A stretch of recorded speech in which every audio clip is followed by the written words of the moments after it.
Hello, and welcome to the Faith Science Podcast. My name is Tyler Bublitz, and welcome back to the second Sunday in Lent for the week of March 16th, 2025, and I'm excited to have you here. I'm excited to dig in this week's podcast, and I am excited, like I've been stating, to be in the season of Lent. I enjoy the reflection aspect of it. I enjoy the process of us slowing down and thinking about what does this all mean. And this week, as we'll get into with the text, I think kind of embodies that. And I think it's a moment where we as a church can reflect on what does it mean to be church, but what does it also mean to be walking out this faith? What does that actually mean? And I think that's where the rubber meets the road. I think it's something that is worth discussing, worth thinking about, and worth challenging ourselves as we walk into this. Again, I see Lent as an exciting time because of the difficult challenges. Lent isn't necessarily supposed to be easy.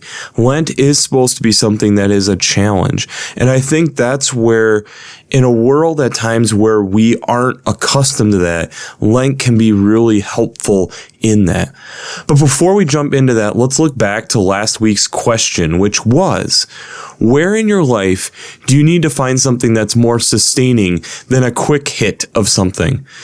And I got a great response this last week of someone going through and how they're using their creativity and being able to building something with their own two hands instead of buying something.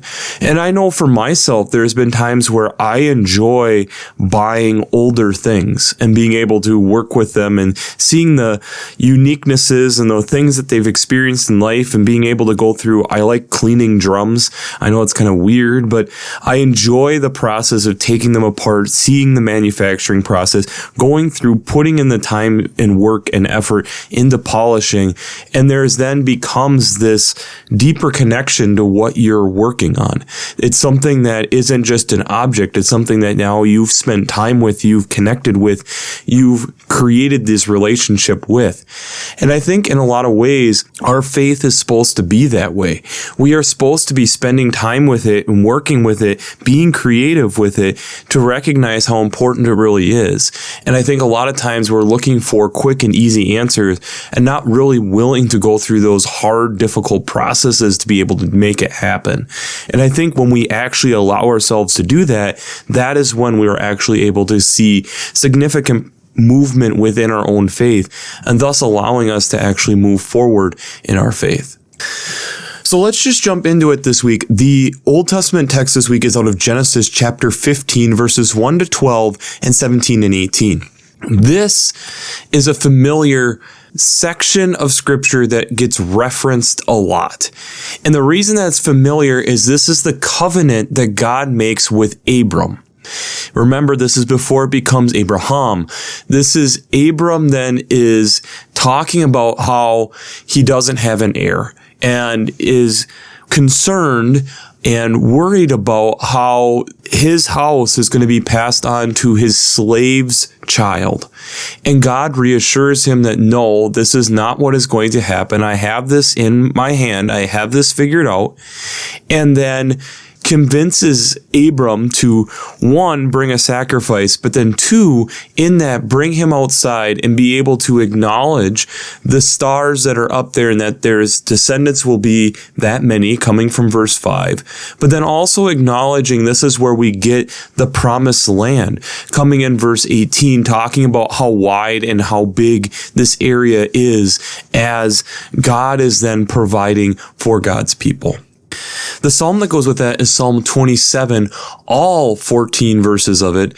And this then is that recognition of if we are acknowledging that God is the stronghold within our life and that God is the one who is making sure that all these things are happening within our lives, who then shall we fear? Who is going to rise up against us if God's got us taken care of? And in that, we should be acknowledging the hardships, the things that come our way, that God's got it covered, that this is something that we continue to lean into God. It's not that we necessarily give up. It's by no means. It's that that God's working with us already and is ahead of us and trying to create a path. And in doing that, it's going to allow for us to have joy, have these things where we can see the amazing things that God is doing for us, and being able to create a way for us that acknowledges that is still at times difficult, because there are still things that our enemies and different things rise up against us with. And it's staying in the psalm here, but acknowledging that God's going to continue to work that and wants to be within that. So for us to take courage and to wait on the Lord and continue to trust in the Lord through it all. The epistle text or second reading this week is from Philippians chapter 3, verses 17 to chapter 4, verse 1. And this is acknowledging that there are things within this life that are going to cause tears. There is going to be destruction. There is going to be things that are trying to separate us from God, but recognizing that the joy within life comes from God, and recognizing that God is still working through that, no matter how hard that may seem at the moment, that we have to continue to acknowledge and lay into that God is working whatever is going on for the glory of what God is trying to accomplish in and through us. So we have alternative gospels this week. One of them is from Luke chapter 13, verses 31 through 35. And this is where the Pharisees then are coming and stating to Jesus that to get away from here, that Herod is wanting to kill Jesus. And Jesus is basically stating, of course Herod is. I'm doing all these different things. I'm casting out demons. I'm curing people. And it continues to kind of give this language of 3 days, 3 days, 3 days. And stating in here in verse 33 that it's impossible for a prophet to be killed outside of Jerusalem. And then we get this prayer, Jerusalem, Jerusalem, the city that kills prophets and stones those who are sent to it. How often I have desired to gather your children together as a hen gathers her brood under her wings, and you were not willing. And so this continues to be this recognition of how at times the people of God, Jerusalem, is willing to be disobedient. And yet God still continues to be there and wants to have the people who are willing to follow be blessed in the name of the Lord. It's coming from verse 35. See, your house is left to you. And I tell you, you will not see me until the time comes when you say, blessed is the one who comes in the name of the Lord. The other alternative gospel this week is out of Luke chapter 9, verses 28 to 36, and optionally 37 through 43a. This is the transfiguration text that we had a couple weeks ago. But just as a reminder, you have Peter, James, and John go up the mountain to pray. They are up there and noticing Jesus being transformed in front of them. There's then two other men, Moses and Elijah, who are there. They're having this conversation. After Peter kind of wakes up from his drowsiness and notices as things are changing, states that they should make 3 dwellings, one for Jesus, one for Moses, one for Elijah.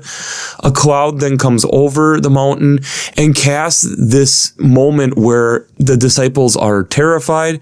This then goes where we hear a voice stating, this is my son, my chosen, listen to him.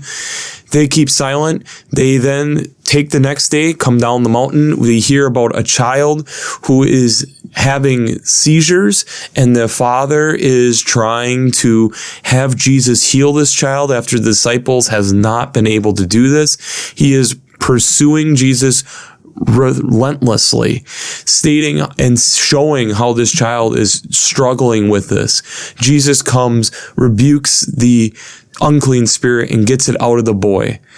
And recognizing, you faithless and perverse generation, how much longer must I be with you and put up with you?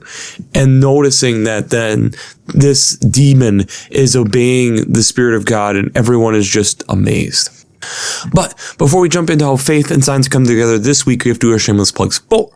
Working Preacher, if you haven't checked out Working Preacher, I'd highly recommend it. Between their Sermon Brainwaves podcasts, their commentaries, their discussions. Since I'm not an ordained minister, I use them on a weekly basis to help me give me some ideas and directions on where to take this podcast week after week. It's a great archive of a lot of great biblical knowledge over there to think about and to look at for these texts. So if you haven't checked out workingpreacher.org, I'd highly recommend it. I'd also highly recommend checking out the Revised Common Lectionary coming from Vanderbilt's Divinity Library. I really enjoy how they lay out the text week to week, but along with the art, prayers, hymns, colors, and daily devotions. Remember, if you're spending the time on a weekly basis to listen to this podcast and think about what and how your faith is going to grow each week, I'd highly recommend making sure you dig into those daily devotions and checking out the resource over here at the Revised Common Lectionary coming from Vanderbilt's Divinity Library. I find it is an amazing resource to check out week to week. Finally, I'd also highly recommend checking out the Green Blades Preaching Roundtable and the Green Blades Rising publications. This is either a weekly reflection or a monthly newsletter that goes through ecological echoes, implications, and urgencies to be able to bring into your weekly preaching, along with a lot of different other events and ideas to be thinking about from a more ecological lens to be looking at for these different texts and just how to live life as a Christian in these more environmentally friendly ways.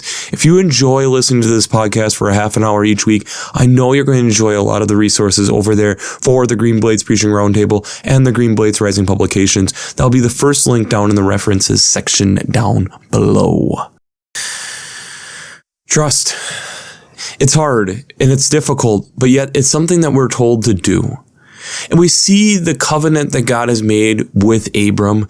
We see how in the Psalm we recognize that as we are continuing to lay into God, that then we are realizing that God is continuing to help us. We essentially have someone else working with us to be able to accomplish the different goals in which we are called into.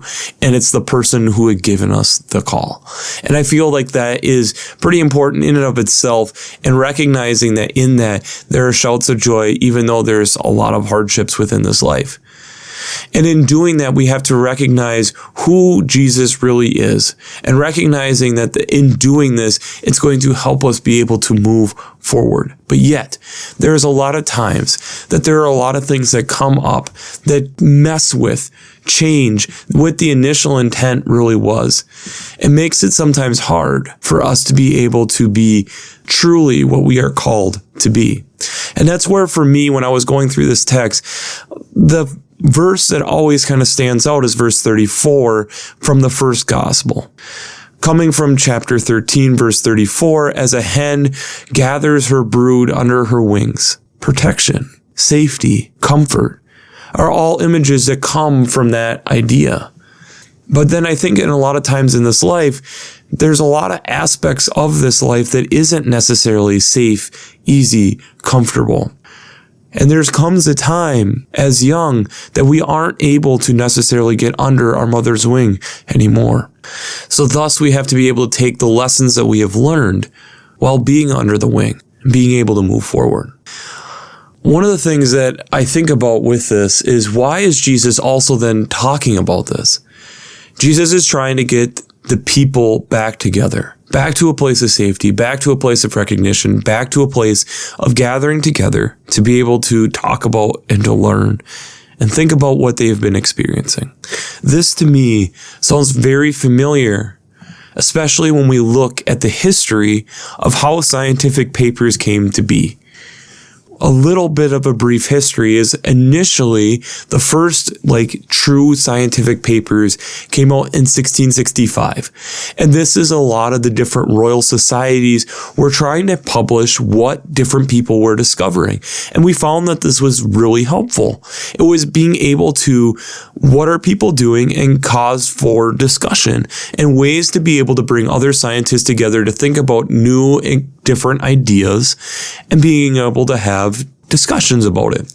And this became more of an official thing in 1869 when Nature published its first issue, kind of more of the modern version of this, where people that get to the point where they're submitting papers to do this.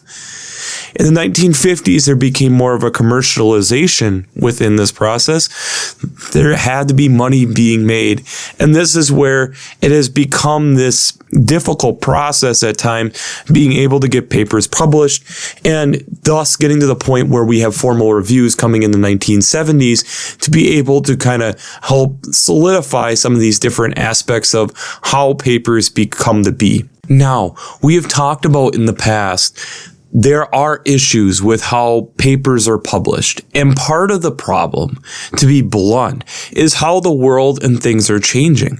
The aspect of how the scientific paper has evolved over time is in the 1950s, when there was this process of being accepted into a journal and having to pay for that, there has now come, as we've kind of continued, questions on, is that really the way that we should be doing things? Because a lot of this research is publicly funded research, which then we're having to pay to get it published, and it's behind a paywall to be able to have people being able to freely get and access these papers. And a lot of the different scientific institutions or different organizations are going to pay these fees so that you're able to stay up to date.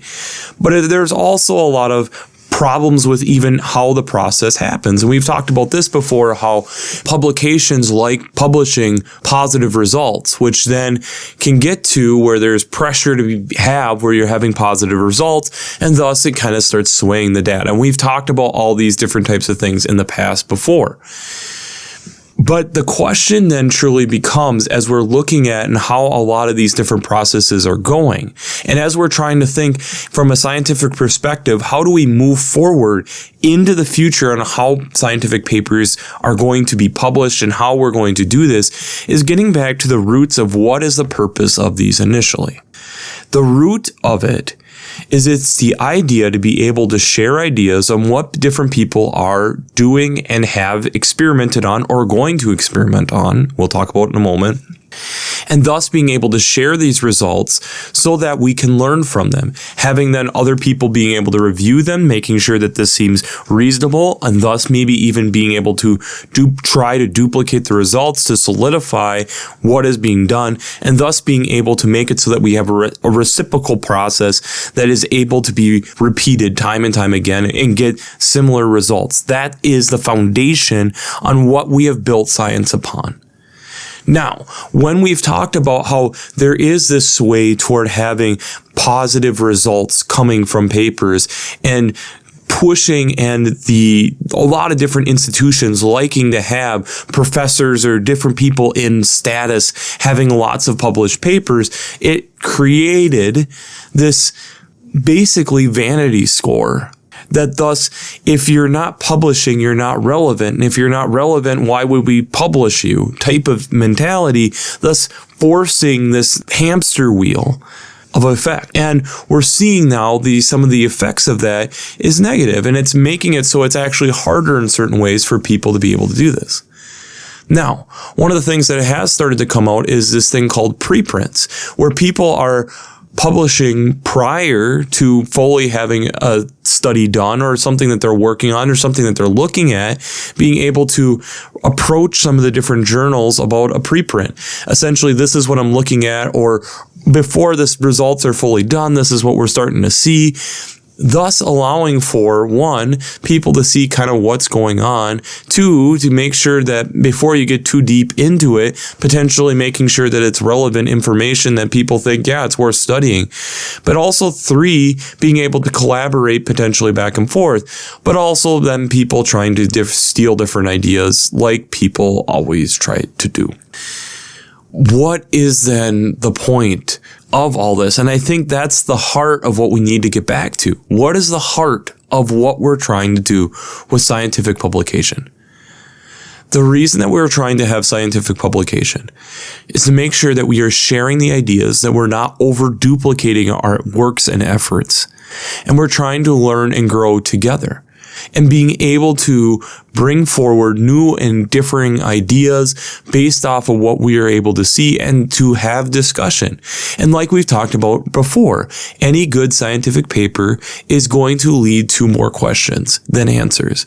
It's going to give 5 additional questions that we weren't considering before the experiment, thus allowing for this perpetual idea of questioning to move forward, and thus allowing us to deepen and go deeper into our faith. God has made this covenant with us, and we see that with Abram. We see in the Psalm that even as things are difficult, God continues to be there, and things are easier, not easier, recognizing that God is with us and continuing to be with us as we go through the hardships of life. We see that also repeated in the second reading this week, coming out of Philippians, and how we need to recognize what Christ did for us. And that even as things are difficult and we see what we feel the end is near, recognizing that God is still in all of this. Then we have the transfiguration, recognizing how God is powerful and mighty, and yet still gets frustrated how we still can't fully see the light of what is going on. We can't understand the news of what's going on. And I think it plays into then the Luke 13 text on how Jesus is just stating, we're getting caught up in all these different things, and you're worried about what this person is saying, what that person is saying, and how Jesus wants to just bring them all together and realize that they're under the safety of the wings of God.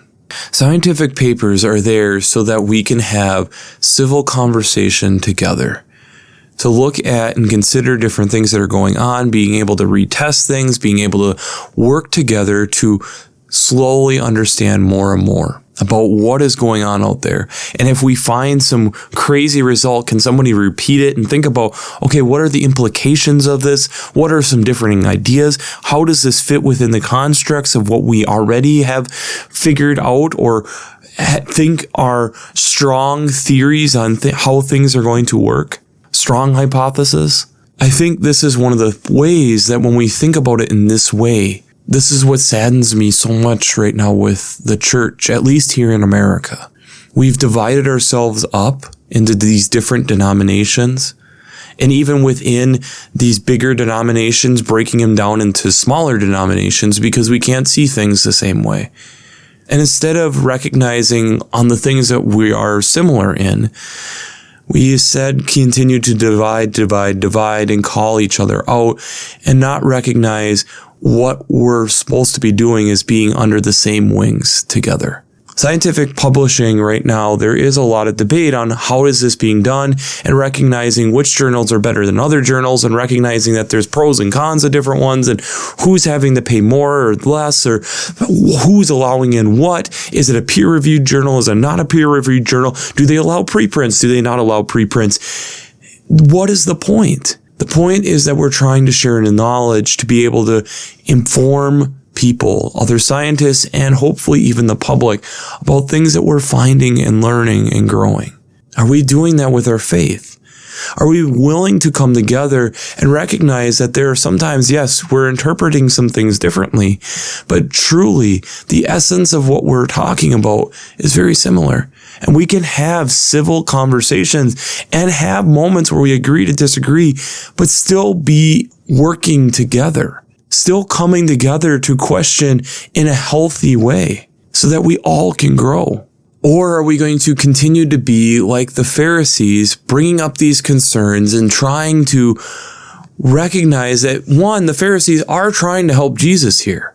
But Jesus responds in a way that they're not expecting. Jesus responds in a way stating, do you not get this? We're all supposed to be on the same team here. And yes, the Pharisees are trying to warn Jesus, but the Pharisees are probably also secretly excited about this. Why? They're not the biggest fans of Jesus, because Jesus keeps challenging them too.